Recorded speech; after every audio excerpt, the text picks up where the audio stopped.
Donc ici nous sommes dans ce qu'on appelle la classe immersive. C'est une salle qui a été créée il y a 2 ans par Microsoft dans ses locaux. Et en fait, l'idée de cette salle, c'est de proposer une sorte de bac à sable, de terrain d'expérimentation pour utiliser les technologies numériques au service de l'éducation, donc au service d'un intérêt pédagogique. Et donc chaque année, on met cette salle à disposition à des professeurs et leurs classes, gratuitement, de manière à ce qu'ils puissent venir enseigner n'importe quel type de matière, ça peut être de l'histoire, de la SVT, des mathématiques, mais avec des outils numériques. Et alors, ce que font les professeurs, en fait, c'est qu'ils vont sur notre site, classeimmersive.fr, ils réservent une date. À ce moment-là, on les met en contact avec des professeurs que nous avons formés, qui savent comment utiliser au mieux chaque pôle technologique afin de réaliser leur cours. En fait, nous travaillons avec un grand nombre de partenaires. Nous avons 40 partenaires qui sont représentés dans cette salle, qui donc fournissent soit des devices, enfin des appareils, soit des logiciels. Donc par exemple, ici nous avons Samsung qui fournit une table Pixel Sense. Et dessus, nous avons plusieurs applications, des applications de quiz, de memory. On peut faire de l'optique ici, avec une application développée par notre partenaire Mascot, et qui en fait est une application qui fonctionne avec de la réalité augmentée, avec des objets que l'on peut poser sur la table, et la table les reconnaît, et par exemple ici, crée un laser. Ensuite, on a ici un miroir et on peut voir la réflexion du laser sur le miroir. Donc, ça permet d'illustrer un cours d'optique, par exemple. Et ensuite, on peut passer à un autre exercice, par exemple un quiz.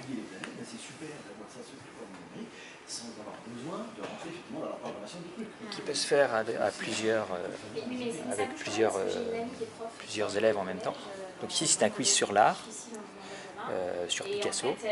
Donc là, les enfants peuvent répondre, par exemple, essayer de retrouver le nom d'un tableau parmi des réponses multiples. Là-bas, nous avons un module 3D. Donc, il marche avec un projecteur Acer, et le contenu a été créé par Dassault Systèmes. Et donc, on peut voir, par exemple, des reconstitutions de monuments historiques.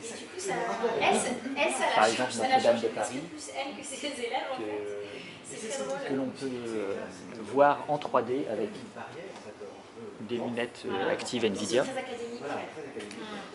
Et on peut la voir à différentes étapes de sa construction, ce qui permet d'illustrer par exemple un cours sur l'art gothique et l'art roman, avec différentes applications ludiques créées par un de nos partenaires, Kinems, qui est donc une société grecque qui a produit différents logiciels. Ici, pour réviser les mathématiques avec les tables de division.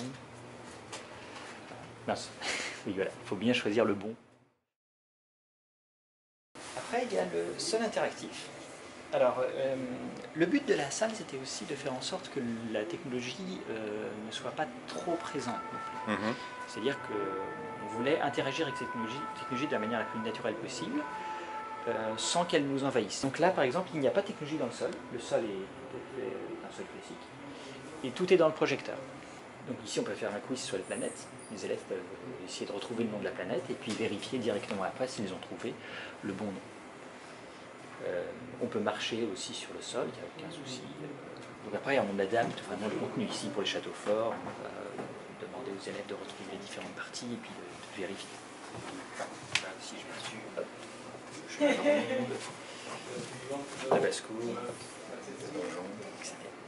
C'est une sorte de tableau blanc interactif. Mais là aussi, on a voulu éliminer le plus de technologie, enfin, éliminer la présence. Qu'elle ne soit pas... voilà. Donc le mur est vraiment un mur tout blanc, avec tout ce qu'il y a de plus simple. Et tout le système de détection est dans le projecteur Epson et dans ce stylet. Voilà. Et donc grâce au stylet, on peut accéder, utiliser le tableau tout à fait normalement. Par exemple ici nous sommes sur OneNote, et donc on peut écrire,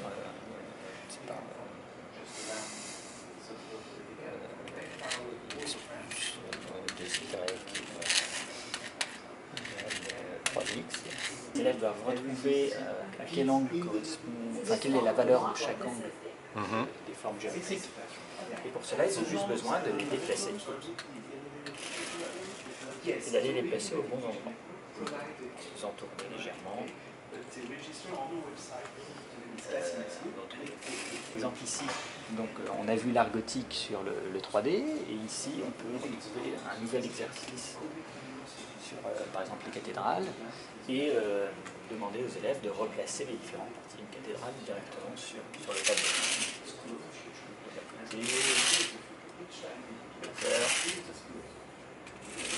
Le dernier arrivé, c'est Nao, donc un robot humanoïde créé par Aldebaran, qui est une société française, et on l'utilise pour deux fonctions principalement.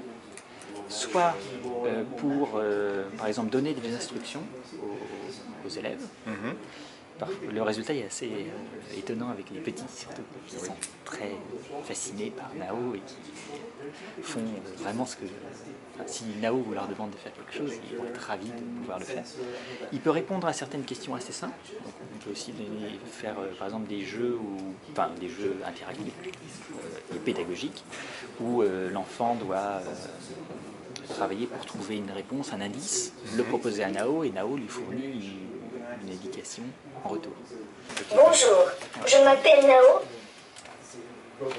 Je suis un robot humanoïde imaginé et fabriqué en France. Livré avec un logiciel et entièrement programmable. Et on peut aussi faire des cours d'introduction à la programmation grâce au logiciel de programmation qui est assez simple et qui donc permet de programmer facilement à partir de blocs que l'on relie entre eux pour exécuter une succession d'actions.